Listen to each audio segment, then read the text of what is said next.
Consequently, any narration concerning his activities is surely very pleasing to hear, and it produces all good fortune. As far as I'm concerned, I'm always your devotee, as well as a devotee of the Lord, who is known as the Doksajan. Please therefore narrate all the stories of King Prithu, who in the form of the son of King Bena milked the cow-shaped earth. Lord Krishna is also known as Avatari, which means one from whom all the incarnations emanate. In Bhagavad Gita 10.8, Lord Krishna says, Aham Savasya Bhagavo Mata Savam Pravartate. I am the source of all spiritual and material worlds. Everything emanates from me. Thus, Lord Krishna is the origin of everyone's appearance. As far as this material world is concerned, Lord Brahma, Lord Vishnu, and Lord Shiva are all emanations from Krishna. These three incarnations of Krishna are called Guna avatars. The material world is governed by three material modes of nature, and Lord Vishnu, Lord Brahma, and Lord Shiva respectively take charge of the modes of goodness, passion, and ignorance. Maharaj Prithu is also an incarnation of those qualities of Lord Krishna by which one rules over conditioned souls. In this material world, the word unreliable, meaning beyond the perception of the material senses, is very significant. No one can perceive the Supreme Personality of Godhead by mental speculation. Therefore, a person with a full fund of knowledge cannot understand the Supreme Personality of Godhead, since one can form only an impersonal idea of the strength of one's material senses. The Lord is known as Unreliable. Om Jnana Sadhanam Shivaya Chakshurun Tanyana Tasma Shivaya Shri Chaitanya Manovistam Sakitanya Bhutale Swami Bhakadamayam Tadati Shabaritikam Panchakalpatra Shrata Prasana Devisha Patitanam Bhavani Vashkabhunam Jai Shri Krishna Chaitanya Prabhu Nityananda Shri Advaita Gadadhara Shri Vasudeva Bhaktivedanta Hare Krishna Krishna Krishna Hare Hare Rama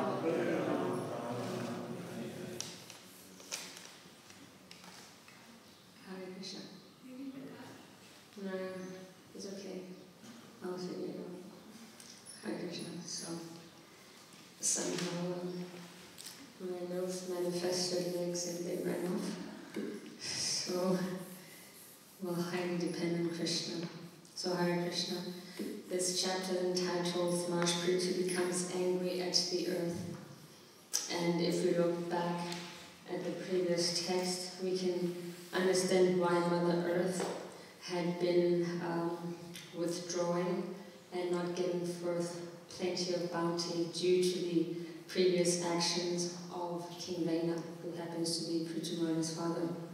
So at the time, the Brahmanas were not permitted to perform their ritualistic sacrifices. They weren't able to perform their yagyas, and their resources taken away due to the powerful impact of King Vena, and this is why he was replaced by the Brahmanas, and his son Prithu Maharaj and his good wife had been placed in charge of taking care of the citizens.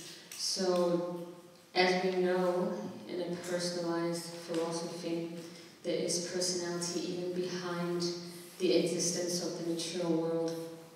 So even the earth, the sun, the moon, the rain, there is a presiding deity that is given responsibility over different elements.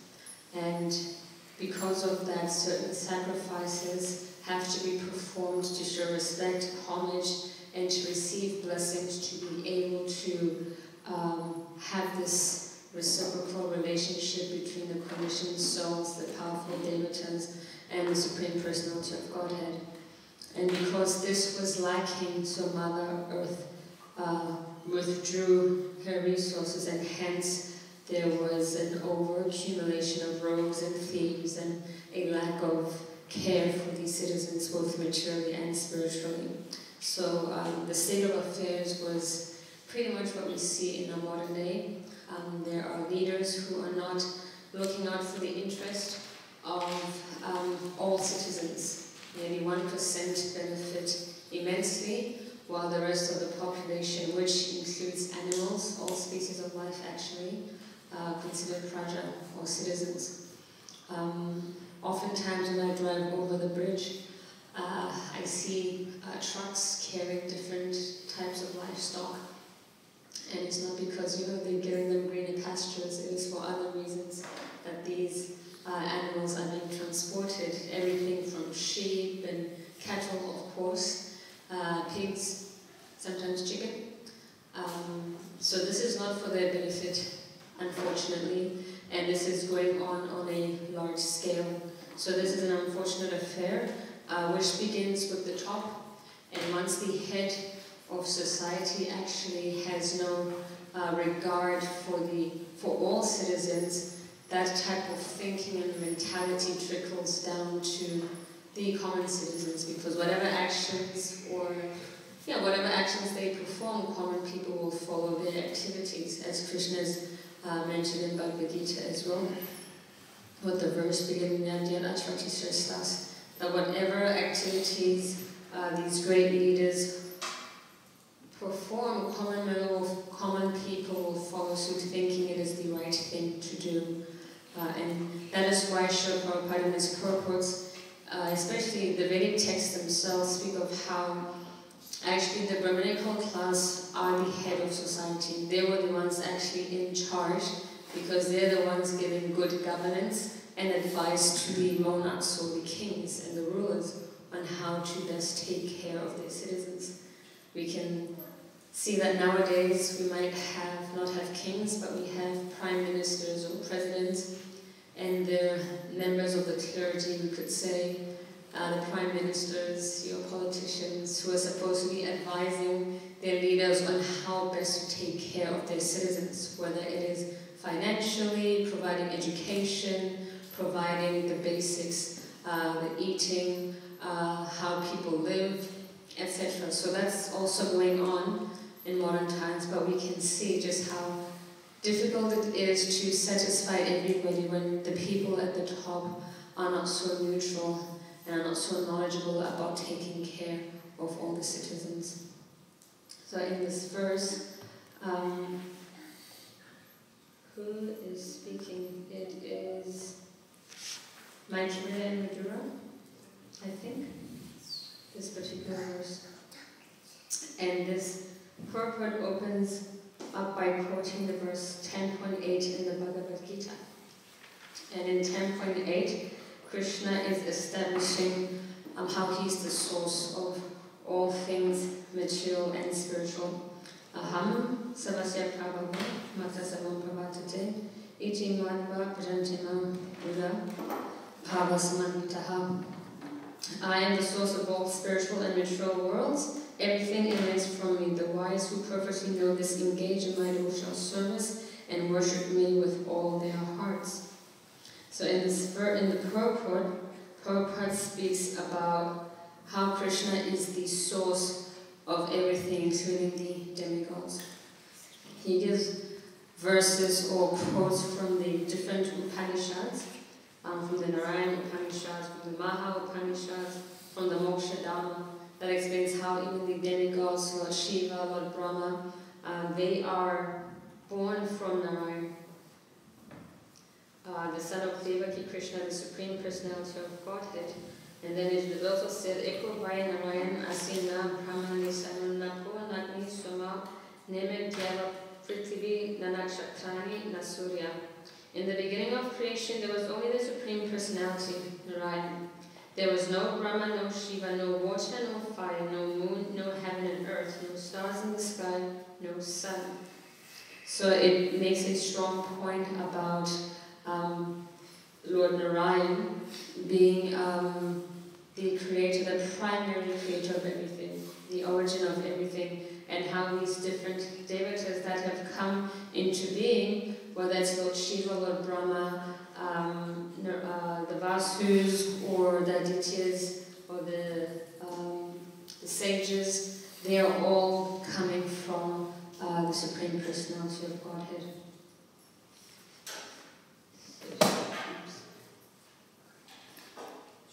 So in essence, Krishna is the origin of everyone's appearance. Everyone from Lord Brahma down to the insignificant end. In terms of how the material world is comprised of the different energies, the different Shaktis, we are marginal potency. Of course, we're Tatastha. We are superior energy encaged in an inferior energy. And that is why we have become forgetful of our constitutional position. And the material world and how it is set up, the whole aim of the material world is to quickly give us the realization of how this is not our original environment. It is really not for us to become punished and rot in hell, as some scriptures explain it, that we're meant to have this one life and we are here to suffer for eternity. This is not the case, because we are given ample opportunities to hear about Krishna, whether it's through his books, through the devotee that he sends, and through the pastimes that he has performed. So in this verse we are hearing about how Lord Brahma, Lord Shiva and Vishnu are all emanating from Krishna, and how they are given the potency and the Shakti to govern the three modes of material nature. Krishna himself directly does not deal with the modes, but through his different energies, through his different potencies, or through the living entities that he empowers, they are able to conduct the affairs of the material world and deal and govern the conditioned souls. So similarly, Prithu Maharaj is an incarnation of that potency of the Lord to govern the conditioned souls. So he's been reinstated as the king so that he can properly govern and take care of his praja, his citizens.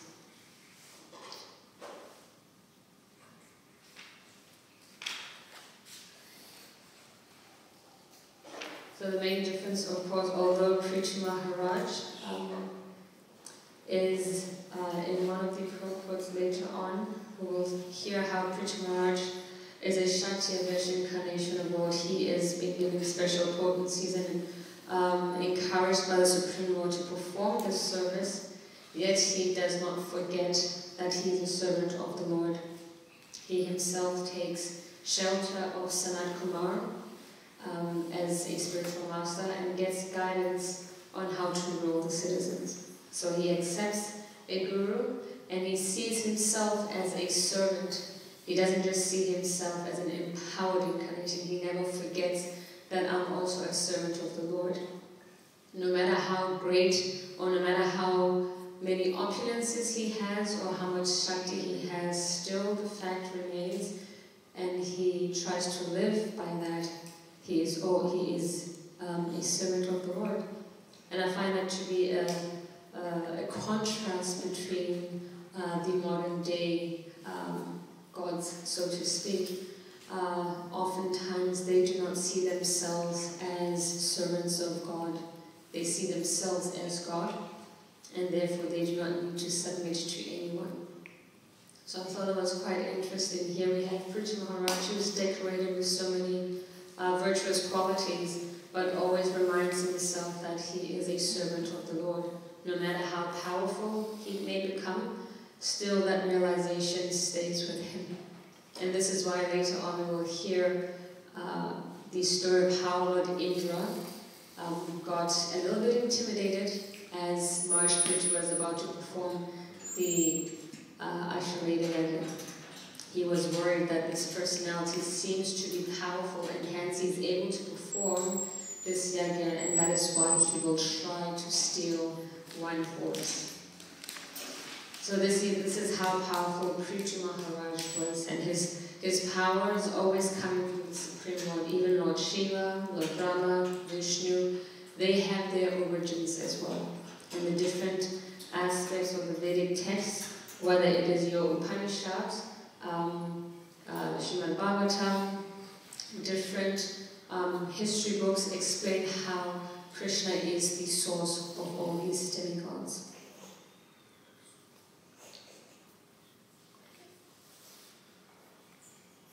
In the purport, Prabhupada 2.10.8 explains how Lord Krishna is the source of all generations and he's called most efficient because of everything.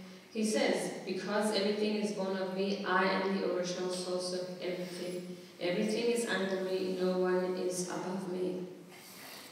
So this is a strong point that with the different devotees who are in charge, sometimes momentarily the opulence might obscure their vision, and they too might also forget that they're servants of the Lord. You know the famous Brahma Vimohana Lila, where Lord Brahma minimizes the position of Krishna, whether it's voluntary, involuntary, but he's not able to go above the Lila of Krishna, where Krishna is just a cowherd boy, not able to separate how Krishna can have all these different relationships with different devotees and still be the supreme. So Lord Brahma was a little bit forgetful in that state. Lord Indra as well is forgetful sometimes of the potency of Krishna, especially when we see Krishna performing his pastimes.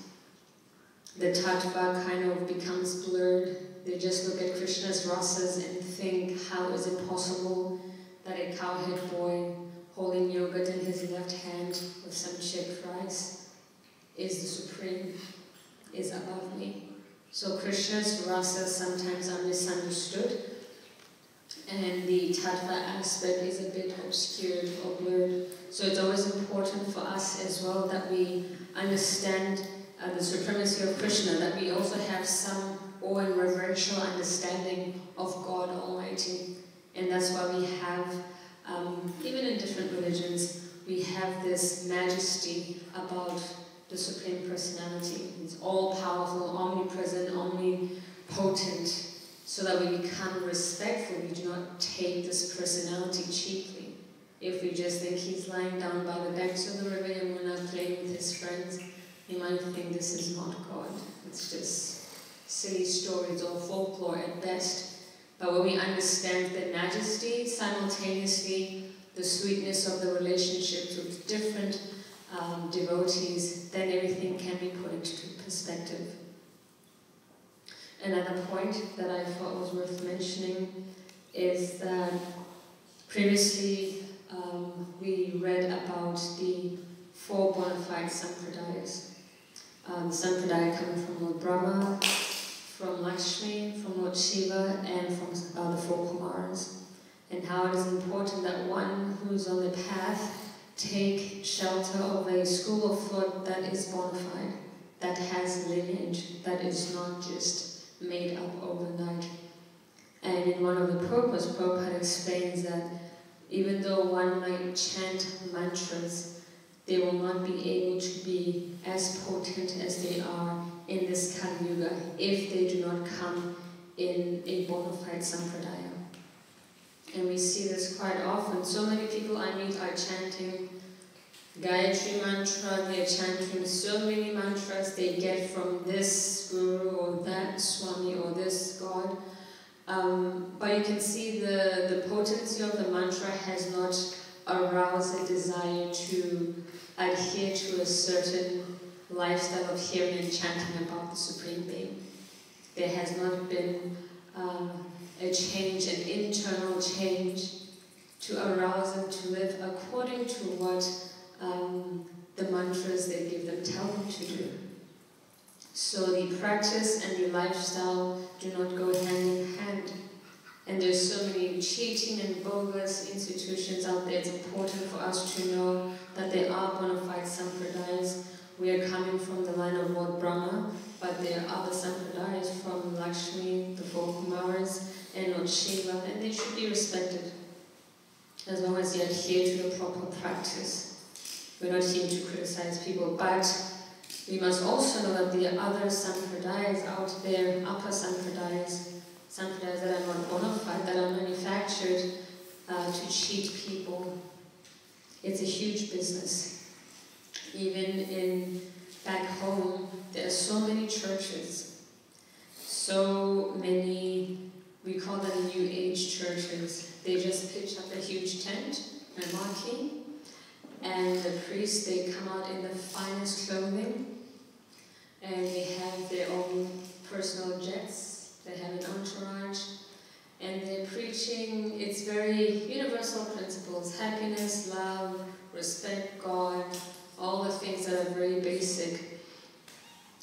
But they are themselves self-made in the sense that they do not adhere to a past teacher, or they do not adhere to a school of teachers. They are their own institution.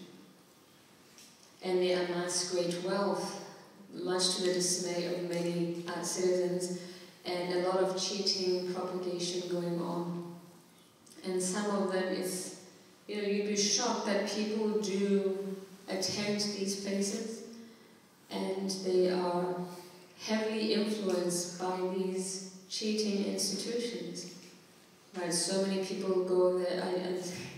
A friend of mine who I grew up with ended up being one of the priests there, and I see just how much he's changed. And it's honestly, some may be genuine, but it's a lot of cheating.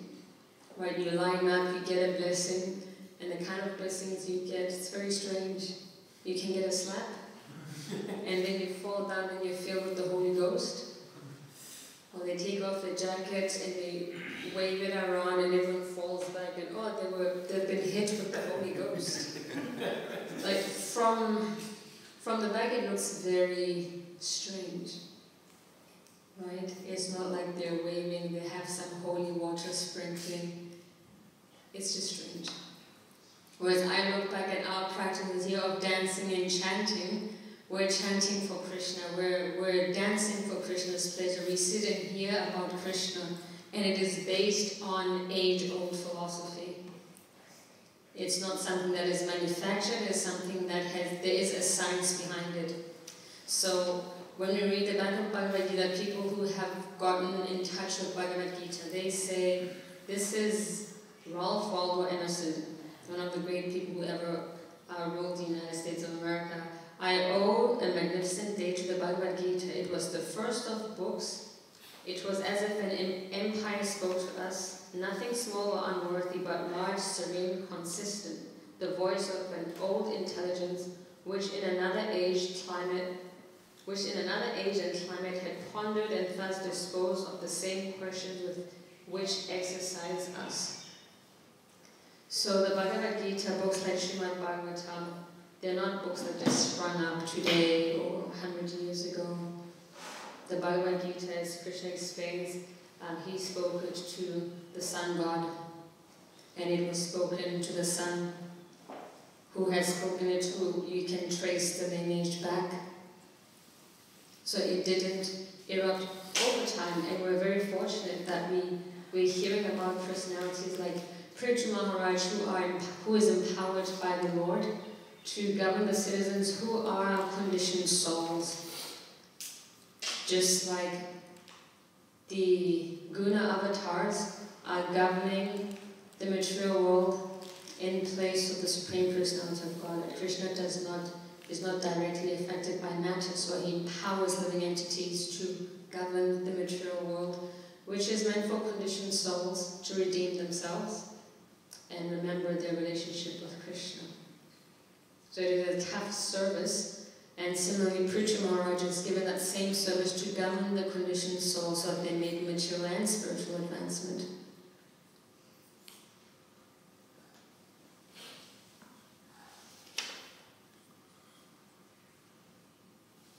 No one can perceive the Supreme Personality of Godhead by mental speculation. Therefore, a person with a poor fund of knowledge cannot understand the Supreme Personality of Godhead. So sometimes we may think we give people so many books they might not read. We ask people to hear about Krishna. They don't want to hear about Krishna. But when they hear anything about Krishna, they're very, very quick to criticize because they still have not grasped, their minds are not fertile enough to hear about Krishna or to receive the knowledge about Krishna. And sometimes whatever you might say, even if it's something simple, like we're not the body, we're spirit souls within the body, sometimes it's very difficult for people to even comprehend. Because we live in a world where we're taught seeing is believing. I see my body, I am my body. I enjoy with my body. My feelings, my emotions, everything is coming with my body. So to try and step out of that little box takes a lot of effort. When we're steeped in material condition, it takes a lot of effort. And that's why sometimes we have to go through trials and tribulations. And that's why we're in the material world. The material body will give us trials and tribulations. We're all born, that was a tribulation in itself, right? The birth canal is tough. That's why we don't remember it, right? The trauma of it, you don't remember. And then we have to grow up and deal with teething and puberty and being in this world and deal with other minds affected by the modes, deal with our mind affected by the modes. So we deal with the adhyatmika, the Devi, the devotic aspect of being in the material world. And that's not easy. We have to deal with all of that. And that's where the question comes in, if God was love, he wouldn't allow about so much suffering. That one comes up all the time. Why is there so much suffering if God is love? Well, the child goes through suffering. It doesn't mean the parents don't love the child. Or the child sometimes suffers. They have fevers, they get sick, they go through life, they fall over. So many things happen, but it doesn't mean the parent does not love the child. Or when the child misbehaves and you take away a toy, or you ignore the bad behavior or the tantrum to teach them a lesson, it doesn't mean the mother or the father does not love the child. If most of you are parents, you know by now when a child is screaming for attention, when they're just wasting their breath, or when something is seriously wrong. There's a certain type of scream, and a parent has that ear for it. Okay, something is wrong, or they're just, mucking around. So I work with children 4 days a week, and I can spot it from a mile away. Okay, this one is really not being serious right now. And yesterday, it's quite interesting because you get instant realizations about my behavior in Krishna consciousness and what a child behaves like. Oh, I don't get how could this be? Why am I not getting attention? What's going on? Right? You look at the behavior of children. We're big children, actually.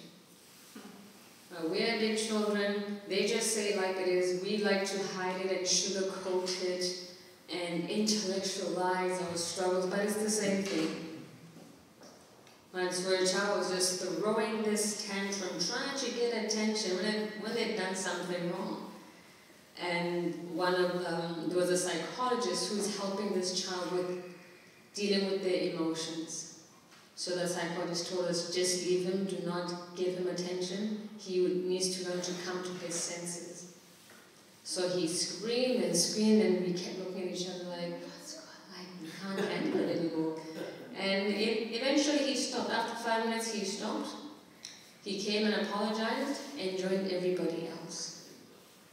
So sometimes that's what happens. We're big children. When we don't get what we want from the material world, we have a fit. Why? Why me? Why? I'm a man, I'm a woman, I am this, I'm that occupation, I deserve. I'm chanting Hare Krishna, I deserve. Why am I getting a tram ticket? Fine, I'm a Hare Krishna. I'm above the law. Where's Raj Prabhu? Help me with this ticket. Right, sometimes we throw that tantrum. I'm chanting Hare Krishna, why is this happening to me? It was never the guarantee Krishna gave in Bhagavad that if you start chanting Hare Krishna, you will never get a ticket. You won't get a fine for anything. Park in front of the temple for as long as you want. You won't get a ticket. That was never the condition. The condition is once we perfect our hearing and chanting of Krishna's names, we go back to where Krishna is, never to return. That is what he stipulates. Everything else, there are laws abiding the material cosmos, and that law is going to act. We are all aging. All of us. The body, the material body is aging. There is nothing we can do to stop it. It's just how it is. But we just make use of the time we have here. Be proactive instead of being reactive. So we proactively try to seek out hearing more and more about Krishna. We proactively try to grow in our Krishna consciousness. And that is the best option. We cannot escape the three modes of material nature. They are there. The times of the day, the modes are acting. The foods that we eat, there are the modes in there. The work that we do, everything is governed by these three modes. If we want to go above these modes, we need a system that is beyond the three modes of material nature, and gradually we can make progress. It's not an instant affair. Anything that is valuable, highly valuable, it takes time to reach maturity or get the perfection. You take something as great as, let's say, diamond. diamond is coal that has matured over time and put under pressure. And then it gets thrown in to get cut. Right? And the end result is a beautiful, sparkling piece of, a jewel. But the process to get there takes time and effort and heat and discomfort. But the end goal is always to produce that wonderful jewel. So the end goal for us in the conditioned world, where we have the three modes of material nature enacting on us, each mode trying to become more dominant than the other, our best bet is to try to stay true to a bona fide sampradaya, a bona fide system of getting us above the modes of material nature. And that is why we follow this process of Shravan, Kirtanam, Vishnu Smarnam, Archanam, Vanam, Dasim, Sakyam, Agmani, Vedamam. We try to follow this process, and hopefully we'll be above the modes of material nature. And Krishna nicely explains that in the chapter entitled Modes of Material Nature in Bhagavad Gita, where he explains the dominance of the modes and how to go above the modes by taking shelter of him. So Preeti Maharaj is giving us the perfect example. No matter how empowered we might be or how we may not be empowered, even if we're living in this conditioned world, we have the opportunity to make spiritual advancement by always thinking of the Lord and serving the Lord, and remembering that at the end of the day, at the end of our lives, we are servants of Krishna, no matter what circumstances we are in. So we try to make rapid progress. So it is by Krishna's grace and his devotees that we can continue to hear these wonderful narrations. And I will stop there and ask if there's any comments or questions.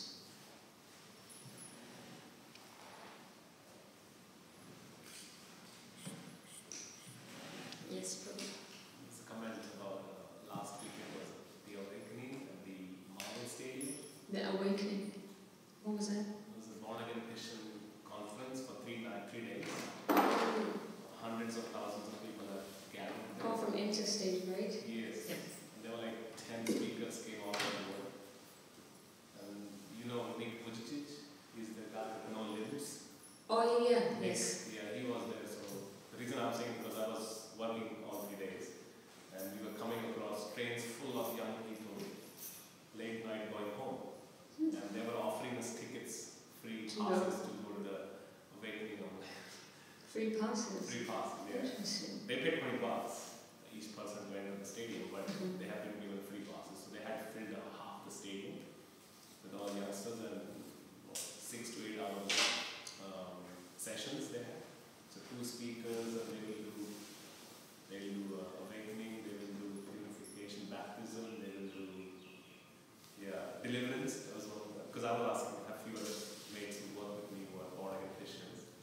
So they were all telling how these massive conferences and music obviously is a big part of their. That's interesting. Yeah. I don't know, nobody caught up with that from our conference. And sometimes I know it might be disheartening, we can't even fill up the Bhagavatam class in the morning with young people, and these people are filling up stadiums, etc. It might kind of be disheartening to the devotee, like, what are we not doing right, or what are we doing wrong, is it our branding, yada yada. It's a lot of things, but when speaking to people, I've always kind of seen a lot of people like quick fixes, and it's very difficult in the mature world sometimes to have that long-term vision of this is the rest of my life, Krishna consciousness, 4 regulative principles, chanting every day, reading the books, doing some service, going to pilgrimage, etc. So I know for a lot of people it's like, whoa. Don't even mention anything about the 4 eggs or chocolate or coffee because it's an instant Right, so sometimes people there will be different people who really love Christ and want to be delivered. But when you look at the mass scale, sometimes People want something easy. And easy works for a lot of them. To commit to something long term, and quite honestly speaking, born again, you go to get your baptism, you get dunked, you come out, go back to everything else you were doing. Right, whereas here in the yoga text, the recommendation is the rest of your life, this is the beginning of the rest of your life, and that's intimidating for people. Because life in the material world takes away your ability to have that long-term vision of bhakti. It's just like, sure, I'm just going to do this for a year. I'm going to do this for 6 months. Take whatever I want out of it and then skedaddle. So it's hard for people. We shouldn't think, oh, we're wasting our time, but people do appreciate the Haris. We're making our mark. But there's always, we should think there's always more that we can do. Should never think we're at our best. We'll never be at our best. We should always be thinking, what can we do next to reach people that who don't know anything about Krishna? Thanks for that comment. Yes, Marjan? I was thinking we can make choices with our actions and what sense objects we desire to enjoy. That's how we will choose how much we will be influenced by the gunas. Because we are attached to the gunas through enjoying the sense objects in the mode of ignorance, in the mode of passion, and mode of goodness. So when we enjoy, for example, if we watch a horror movie, or we eat meat, or we drink alcohol, we get attached to mode of ignorance. Yeah, we develop more desires. Then we will be influenced and controlled by the mode of ignorance, and it's very hard to escape. So by making our choices, our mind, our subtle body gets influenced by these modes. So we can make our choices. Although we are here, we cannot avoid, for example, hurricane being outside, like a mode of ignorance, but we can make a choice being, but in us we can be afraid or not afraid. So inside we can be affected by that mode or we cannot be affected. And it depends what we enjoy, what sense objects we enjoy, because that's how we get attached to the modes. And that's why in Krishna consciousness we have all sense objects, we substitute it for transcendental sense objects, and we transcend this. And it says, the one who, in Bhagavad Gita says, the one who knows what is the action in inaction and action in inaction, he can be free. And by knowledge we can sever our attachments and making proper choices through our activities. Yeah, so our choices, we make better choices, we choose what we associate with, and to be in the lowest modes, it takes considerable effort to try to come out of those modes. Everything from what we hear, if you go, like we were saying, music concert, if you're just hearing Def Leppard or, I don't know, Kiss, and it's grunge music, and it's just like, do you think you're just going to sit in a half lotus and be peaceful? It arouses certain feelings, certain emotions, and certain actions. It attaches to the mode, and then you are controlled by that mode. Yeah, so when these feelings and emotions arise, it gives satisfaction, and you will run after that satisfaction. And if you don't get that satisfaction, that is how the anger arises, the attachment to the sense object. So most people sometimes think you become spiritual, you have to stop all desire, you have to stop enjoying, you have to stop being happy. Everything is just a sacrifice. But we're using the same body, we still have senses, but we're using them in a different way. And by feeding ourselves this spiritual sense gratification, our desires change, our choices change, who we associate with changes. And that is how we slowly move away from the modes towards transcendence. We've all been there. I didn't grow up in Krishna consciousness, so I know everything and anything about enjoyment and trying to enjoy my senses. how easy it is to get sucked in and how difficult it is to try to get yourself out, because it's like a drug, it's like sugar. You keep wanting that sensation, that stimulus, and the more you go, the more you keep wanting. So you have to want to get out, otherwise it's like going into a dark well. It is difficult to crawl yourself out. It's possible. I crawled out. It's possible, but it is very, very difficult. So knowledge will help us make better choices. The right type of knowledge will help you make better choices for yourself. And that's why it's wonderful that we can have these discussions, we can share with whomever you meet. The best thing is not to hide away from society, but to share with society a lifestyle that can actually work and show through example. Most of us work, whomever we meet, they ask us what we do over the weekend or this or that, we share with them. We can start from there. Okay, thank you very much for your attention.